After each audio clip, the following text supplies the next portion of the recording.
ബഹുമാന്യനായ AICCയുടെ സെക്രട്ടറി കൂടിയായ CPC Vishwanath MLA, TDFിൻ്റെ ബഹുമാന്യരായ നേതാക്കളെ, KSRTC ജീവനക്കാരെ, സുഹൃത്തുക്കളെ, TDF ഇന്ന് അസംബ്ലിയിലേക്ക് നടത്തുന്ന ഈ മാർച്ചിൽ പങ്കെടുക്കുന്ന നിങ്ങളെ എല്ലാവരെയും ഞാൻ ആദ്യമായി അഭിവാദ്യം ചെയ്യുക. KSRTC എന്ന പൊതുമേഖലാ സ്ഥാപനം കേരളത്തിലെ സാധാരണക്കാർ ആശ്രയിക്കുന്ന ഈ സർക്കാർ വണ്ടി, അത് നടത്തിക്കൊണ്ടുപോകുന്ന ഈ സ്ഥാപനം കഴിഞ്ഞ കുറേ വർഷങ്ങളായി ഗുരുതരമായ സങ്കീർണമായ പ്രതിസന്ധികളിലൂടെ കടന്നു പോവുകയാണ്. സാധാരണക്കാരൻ്റെ വാഹനമാണ് KSRTC. സാധാരണക്കാർ ജോലിക്ക് പോകുന്നത്, അവർ കൂലിവേലയ്ക്ക് പോകുന്നത്, അവർ ആശുപത്രിയിൽ പോകുന്നത്, അവരുടെ കുഞ്ഞുങ്ങൾ സ്കൂളിൽ പോകുന്നത്, എല്ലാ പാവപ്പെട്ടവരുടെയും വാഹനമാണ് KSRTC. എന്നാൽ ഇന്ന് എവിടെ എത്തി നിൽക്കുന്നു? ശ്രീ ഉമ്മൻചാണ്ടി മുഖ്യമന്ത്രിയായിരുന്ന കാലത്ത് ഉണ്ടായിരുന്ന എത്ര ജീവനക്കാരായിരുന്നു? 47,000-ഓളം ജീവനക്കാരുണ്ടായത് ഇന്ന് 25,000-ൽ താഴെയായി ജീവനക്കാരുടെ എണ്ണം മാറിയിരിക്കുന്നു. ഷെഡ്യൂളുകളെല്ലാം കുത്തനെ കുറഞ്ഞിരിക്കുന്നു.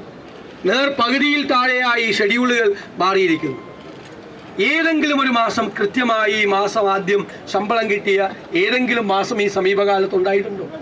കൃത്യമായി ശമ്പളം കൊടുക്കാൻ കഴിയാതെ, കൃത്യമായി പാവപ്പെട്ടവർക്ക്, റിട്ടയർ ചെയ്തവർക്ക് പെൻഷൻ കൊടുക്കാൻ കഴിയാതെ, മുഖ്യമന്ത്രിയും മന്ത്രിമാരും മാറി മാറി വാക്ക് കൊടുത്തിട്ടും ഒരു മാസം പോലും കൃത്യമായി ശമ്പളം കൊടുക്കാൻ കഴിയാതെയാണ് നിൽക്കുന്നത്. സർക്കാർ KSRTCയെ സഹായിക്കണം. കാരണം ഇതൊരു സർവീസ് സെക്ടർ കൂടിയാണ്, വെറുമൊരു പൊതുമേഖലാ സ്ഥാപനമല്ല.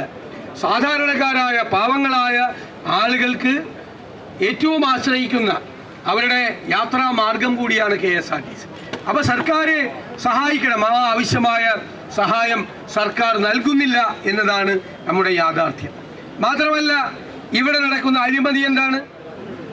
സ്വിഫ്റ്റ് ബസ് വാങ്ങിച്ചതിൽ വലിയ കോടിക്കണക്കിന് രൂപയുടെ അഴിമതി നടന്നു. നിങ്ങൾക്കറിയാം, സ്വിഫ്റ്റിൻ്റെ ബസ്സിൻ്റെ ചെയ്സ് ഇപ്പോഴും പൊട്ടുകയാണ്. 2 കൊല്ലം ആയില്ല, ചെയ്സ് പൊട്ടുകയാണ് പല സ്ഥലത്തും. അപ്പോൾ വലിയ അഴിമതി ആ സ്വിഫ്റ്റ് ബസ് വാങ്ങിച്ചതിൽ ഉണ്ടായിട്ടുണ്ട്. ATM മെഷീനുകൾ വാങ്ങിച്ചത്, ടിക്കറ്റ് മെഷീനുകൾ വാങ്ങിച്ചത് 2 കൊല്ലം ആകുന്നതിന് മുമ്പ് തന്നെ നിങ്ങൾക്ക് എല്ലാവർക്കും അറിയാം, എന്നേക്കാൾ നന്നായിട്ട് അറിയാവുന്ന ആളുകളാണ് നിങ്ങളെല്ലാം. അത് കേടായി കഴിഞ്ഞു. അത് സ്പെയർ പാർട്സുകൾ വാങ്ങിച്ചതിലുള്ള അഴിമതി. പഴയ MD തന്നെ പറഞ്ഞു 400 കോടി രൂപയുടെ അഴിമതി KSRTC തലപ്പത്ത് നടന്നിട്ടുണ്ട് എന്ന് പറഞ്ഞു. പിന്നീട് അദ്ദേഹം അത് ആവർത്തിച്ചില്ല. പിന്നീട് അദ്ദേഹം അതിൽ നിന്ന് മാറിപ്പോയി. പലരെയും രക്ഷിക്കാൻ, പലരെയും സംരക്ഷിക്കാനുള്ള സമ്മർദ്ദത്തിന് ആ MDക്ക് വഴങ്ങേണ്ടി വന്നു എന്നുള്ളതാണ് യാഥാർത്ഥ്യം. അപ്പോൾ ഈ ഒരു സ്ഥാപനം ഏറ്റവും വലിയ പ്രതിസന്ധിയെ നേരിടുന്ന ഒരു കാലഘട്ടത്തിൽ, ജീവനക്കാരെ സംരക്ഷിക്കാൻ കഴിയാത്ത കാലഘട്ടത്തിൽ, പെൻഷൻകാരെ സംരക്ഷിക്കാൻ കഴിയാത്ത കാലഘട്ടത്തിൽ കോടിക്കണക്കിന് രൂപയുടെ അഴിമതി ആ സ്ഥാപനത്തിൽ നടന്നിട്ട് അതിനെല്ലാം കുടപിടിച്ചു കൊടുക്കുന്ന ഒരു സർക്കാരാണ് ഈ സംസ്ഥാനത്തുള്ളത്.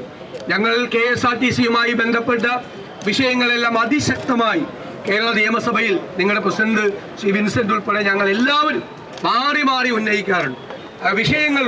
നിങ്ങളുടെ വിഷയങ്ങൾ ഉന്നയിച്ചതുപോലെ മറ്റൊരു കാലത്തും തിരഞ്ഞെടുപ്പ് പ്രചരണങ്ങളിലും നിയമസഭയ്ക്കകത്തും ജീവനക്കാരുടെ പ്രശ്നം ഉയർത്തി ഞങ്ങൾ സംസാരിച്ചിട്ടുണ്ട് എന്ന് ഞങ്ങൾ അഭിമാനത്തോടു കൂടി പറയാൻ, നിങ്ങളുടെ പ്രശ്നങ്ങൾക്ക് പരിഹാരമുണ്ടാകുന്നത് വരെ നിരന്തരമായ പോരാട്ടം ഞങ്ങൾ സഭയ്ക്കകത്തും.